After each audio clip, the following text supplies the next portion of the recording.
Hi hello నమస్తే.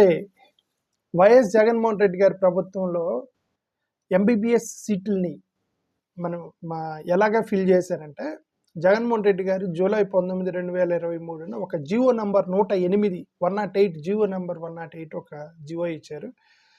ఆ జియో ప్రకారం ఏంటంటే 50% ఆఫ్ సీట్లు ఏవైతే ఉన్నాయో అవి 15,000 రూపాయల ఫీజుతో, అంటే 50% అంటే కొన్ని కాలేజీలకు 100 సీట్లు ఉంటే కొన్ని కాలేజీలకు 150 సీట్లు ఉన్నాయన్నమాట మెడికల్ కాలేజీల్లో. సో ఈ 100 సీట్లైనా 150 సీట్లైనా సరే దాంట్లో 50% ఫీజు 15,000 రూపాయలకి ఫిల్ చేస్తాము. అక్కడి నుంచి సెల్ఫ్ ఫైనాన్సింగ్ పేరుతోటి 35% రిమైనింగ్ 35% సీట్లు ఏవైతే ఉన్నాయో ఆ 35% సీట్లని 12 లక్షల ఫీజు తోటి ఫిల్ చేస్తాము. తర్వాత మిగిలిన 15% ఏవైతే ఉన్నాయో అవి 20 లక్షల ఫీజు తోటి ఫిల్ చేస్తామని ఒక జివో ఇచ్చారు. జివో 108 ప్రకారం. ఓకే, వాటిని సెల్ఫ్ ఫైనాన్సింగ్ కోర్సులు అని చెప్పి ఏదో పెట్టారు. మరి అది ఎందుకు పెట్టారు అనే దాని మీద మనం బాగా స్టడీ చేయాలి. గవర్నమెంట్ ఉద్దేశం ఏంటి అనేది. మరి మెడికల్ సీట్స్ని ఎట్లాంటి అమ్మటానికి లేదు, సెంట్రల్ గవర్నమెంట్ గైడ్లైన్స్ ప్రకారం వెళ్ళాలి. మరి state government central government permission తీసుకుని సెల్ఫ్ ఫైనాన్స్ కోర్సులని ఏమన్నా అట్లా ఏ రీజన్ అయితే మాత్రం ఇది that is the structure Jaganmohan Reddy garu given. According to government of central government ఏంటంటే 15% నాన్ లోకల్స్కి ఇవ్వాలి.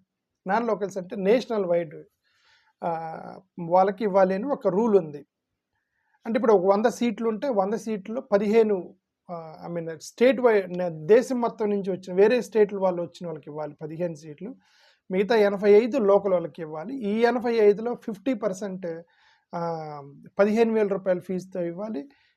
35% ఆఫ్ 85% అనేది 12 lakhs per annum లెక్కన ఇవ్వాలి. 15% ఆఫ్ 85% అనేది 20 lakhs పర్ ఎన్ఆర్ఐ కోటాలో ఫిల్ చేసుకోవాలని ఒక జీవో ఉంది. ఇది యాక్చువల్గా గవర్నమెంట్ జగన్మోహన్ రెడ్డి గారు ఇచ్చినటువంటి జీవో. ఈ జీవో వచ్చిన తర్వాత విపరీతమైనటువంటి క్రిటిసిజం వచ్చింది. నారా లోకేష్ గారు ముఖ్యంగా దీని మీద ఎక్కువగా మాట్లాడింది నారా లోకేష్ గారు ప్లస్ పవన్ కళ్యాణ్ గారు మాట్లాడారు. నారా లోకేష్ గారు ఏమన్నారంటే, ఒక చిన్న మీటింగ్ పెట్టి కుర్రోళ్ళు, అది కూడా ఏంది యూత్, కాలేజీ యూత్ వాళ్ళతోటి అప్పుడు చర్చా కార్యక్రమాలు పెట్టాడు నారా లోకేష్ గారు.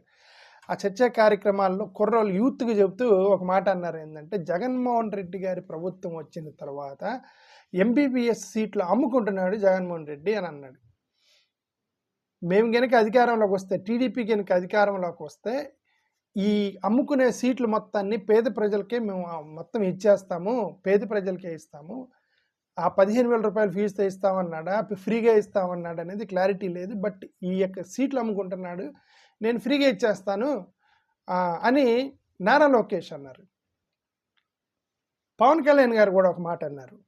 పవన్ కళ్యాణ్ గారు ఏమన్నారు, ఇదే పాయింట్ మీద చాలా దురదృష్టం మన ఆంధ్రప్రదేశ్లో. ఎందుకంటే ఆంధ్రప్రదేశ్ గవర్నమెంట్ ఎంబీబీఎస్ సీట్లు అమ్ముకుంటుంది. ఈ ఎంబీబీఎస్ సీట్లు అమ్ముకోవటం అనేది అంటే ఆంధ్రప్రదేశ్ అంటే జగన్మోహన్ రెడ్డి ఎంబీబీఎస్ సీట్లు అమ్ముకుంటున్నాడు.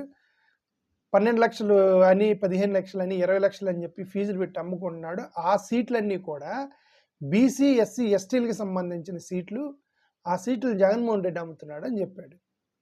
ఇంకొకటి కూడా చెప్పాడు, ఏమని, పవన్ కళ్యాణ్ గారు, తెలంగాణ వాళ్ళు ఇట్లా చేయట్లేదు, ఓన్లీ జగన్మోహన్ రెడ్డే చేస్తున్నాడు ఆంధ్రప్రదేశ్లో. సో కాబట్టి ఎంబీబీఎస్ సీట్లని డబ్బులు పెట్టి అమ్ముకుంటున్నటువంటి జగన్మోహన్ రెడ్డి గారు అనే విధంగా ఆయన ఒక పెద్ద ప్రచారం చేశాడు పవన్ కళ్యాణ్ గారు. సరే, అది యాక్చువల్గా దీని బ్యాక్గ్రౌండ్. ఇప్పుడు ఏం జరిగిందని చెబుతున్నాను. ఇప్పుడు ఏం జరిగిందంటే, ఇప్పుడు ఎంబీబీఎస్కి ఇంకా యాక్చువల్గా వీళ్ళు నీట్ ఎగ్జామ్ రాశారు, కానీ ఇంకా రిజల్ట్ వచ్చింది. నీట్ ఎగ్జామ్ రాశారు, రిజల్ట్ వచ్చింది, కానీ దానికి సంబంధించి నోటిఫికేషన్ అయితే రాలా. అంటే అడ్మిషన్ అది ఇంకా అసలు అది 18వ తారీఖు సుప్రీంకోర్టులో జడ్జిమెంట్ ఉందనుకుంటా. అసలు నీట్ ఎగ్జామ్ క్యాన్సిల్ చేయాలా ఉందా అనేది ఏదో జడ్జిమెంట్ ఉంది 18వ తారీఖున. అంటే రేపు జడ్జిమెంట్ ఉంది. రేపుడితే తేలిపోయింది ఎంబీబీఎస్ అంటే నీట్ మళ్ళీ పెడతారా లేదంటే ఇంక దీనితో ఫిల్ చేస్తారా అనేది రేపు తేలిపోతుంది. ఈ మీన్ వైల్ కోర్టులో ఎవరో వేసారు దీని మీద.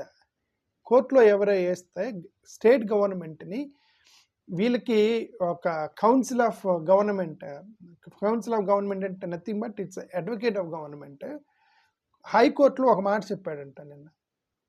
ఏమని హైకోర్టు చెప్పింది ఏంటంటే, at present the state government is maintaining the status quo on the issue of fixation of fees to MBBS seats in government medical colleges in Andhra Pradesh. We have not yet made any decision so far, so the existing fee structure will continue అని కోర్టుకి చెప్పారు. అంటే అర్థం ఏంటి? జగన్మోహన్ రెడ్డి గారు పెట్టిన దాన్ని సీట్లు అమ్ముకుంటున్నాడని పవన్ కళ్యాణ్ గారు, లోకేష్ గారు తిట్టి, మీరు విమర్శించి, ఇప్పుడు కోర్టుకి ఏం చెప్పారు? మీరు స్టేటస్ కో అంటే ఏంది? అదే జగన్మోహన్ రెడ్డి పెట్టిన ఫీ స్ట్రక్చర్ మీద మేము ఫిల్ చేస్తామని కదా అర్థం. అక్కడ జగన్మోహన్ రెడ్డి అమ్ముకుంటే మీరు అమ్ముకున్నాడు కాదు అది. ఇప్పుడు మరైతే ఆ పాయింట్లో we are maintaining the status quo అని హైకోర్టుకి చెప్పారంటే అంటే అర్థం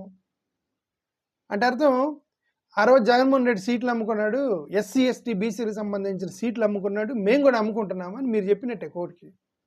మీ ప్రకారం మేము చెప్పేది మీ ప్రకారం.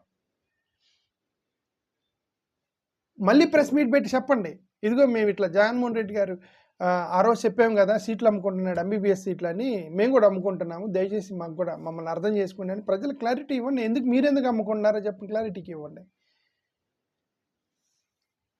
ఓకే, సో ఇది అదే వీళ్ళు చేసేటువంటి స్టేట్మెంట్లు, వీళ్ళు ఇప్పుడు అప్పుడు ఎలక్షన్ ముందు చేసిన స్టేట్మెంట్లు ఇప్పుడు వీళ్ళు చేస్తున్న దానికి పెద్ద తేడా లేదు. మరి నారా లోకేష్ గారే ఎడ్యుకేషన్ మినిస్టర్ కదా, ఆయనే కదా ఎడ్యుకేషన్ మినిస్టర్, ఆయనే హెచ్ఆర్డి మినిస్టర్. ప్రాబబ్లీ మెడికల్ సీట్లు కూడా ఆయన కింద వస్తాయా, మరి హెల్త్ మినిస్టర్ కింద వస్తాయా అనేది మరి ఇద్దరు కలిసి వేస్తారో నాకైతే క్లారిటీ లేదు. కానీ but anyway if he wants he can, right? Pawan Kalyan గారు డిప్యూటీ చీఫ్ మినిస్టర్, ఆయన ఎస్సీ ఎస్టీ బీసీలకు సంబంధించిన సీట్లు అమ్ముకుంటున్నాడు జగన్ అని చెప్పారు కదా. మరి ఇప్పుడు ఈ స్టేటస్ కో అంటే ఎస్సీ ఎస్టీ బీసీలు కాదు అవి. మరి ఎస్సీ ఎస్టీ బీసీ సీట్లు మీరు అమ్మేసుకుంటారా? 12 లక్షలకి 20 లక్షలకి అమ్మేసుకుంటారా మీరు ప్రస్తుత గవర్నమెంట్? రైట్, ఇది ప్రజలు గమనిస్తున్నారు. మీరేం చెప్పారు, ఇప్పుడు మీరేం చేస్తున్నారు, ఇదంతా ప్రజలకు తెలుసు. మనం ఎంత చేసినా ఇప్పుడు ఇవన్నీ రివర్ట్ చేయలేనటువంటి నిర్ణయాలు. అయితే ఇప్పుడు నాకు కూడా వీళ్ళు ఎందుకు ఈ సెల్ఫ్ ఫైనాన్సింగ్ అనేది, ఎందుకు 20 లక్షలు, ఎందుకు 15 లక్షలు అనేది నాకు కూడా అంత క్లారిటీ లేదు. ఎందుకంటే డీపర్ స్టడీ చేయాలి. బట్ ఆ జీవో మాత్రం చూశాను. అది ఓకే, వాళ్ళకి ఏదో సైంటిఫిక్ మెథడ్ ఉంటేనే కానీ అట్లా డివైడ్ చేయరు. ఓకే, బట్ దీంట్లో మరి ఎస్సీలకి రిజర్వేషన్ ఉంది, ఎస్టీలకి రిజర్వేషన్ ఉంది, బీసీలకి రిజర్వేషన్ ఉంది. మరి వాటిని ఏ పాతికైనా ఈ 12 లక్షలు 20 లక్షలు సెల్ఫ్ ఫైనాన్సింగ్ కన్వర్ట్ చేశారనేది డీపర్గా స్టడీ చేస్తే తప్ప తెలియదు మనకి ఒక ఎంబీబీఎస్ సీట్లకు సంబంధించి. But I'm only contradicting the statement of Nara Lokesh and Pawan Kalyan before the elections and the activities they are doing after the election. Simple, నేను దాని గురించి మాత్రం కాంట్రాడిక్ట్ చేస్తున్నా. ఎలక్షన్ ముందు మీరేం చెప్పారు, ఇప్పుడు ఎలక్షన్ అయిపోయిన తర్వాత మీరు స్టేటస్ కో అని అంటే జగన్ చేసిందే కరెక్ట్, మేము అదే ఫాలో అవుతున్నాం ఈసారికి అని చెప్పినట్టే లెక్క. అది తప్పు కదా అంటున్నాను. మీరు వెంటనే మార్చేయాలి. మీరు ఆ రోజు విమర్శించినప్పుడు మీరు వెంటనే వచ్చి మార్చేయాలి కదా. అక్కడ 5 గవర్నమెంట్ మెడికల్ కాలేజీకి అసలు అడ్మిషన్స్ దొబ్బేటట్టు ఉన్నాయి. అంటే హోల్డ్లో పెట్టారులేండి. హోల్డ్లో పెట్టారంటే అడ్మిషన్స్ పోయినట్టేం కాదు, హోల్డ్లో పెట్టారంటే మరి ఇప్పుడు వీళ్ళంత క్విక్గా డబ్బులు రిలీజ్ చేసి, కన్స్ట్రక్షన్ చేసి, ఫ్యాకల్టీని రిక్రూట్ చేసి వాళ్ళు ప్రూవ్ చేసుకుంటే కానీ అది అడ్మిషన్ పర్మిషన్ వచ్చేటట్టు కనబట్ల 5 కాలేజీలకి, కొత్త మెడికల్ కాలేజీలకి. మరి అది ఎంత ఫాస్ట్గా చేస్తారో మనకైతే తెలియదు వీళ్ళు. But this is all failure of new government. It's all failure of new government, 100% There's no doubt in that. Thank you.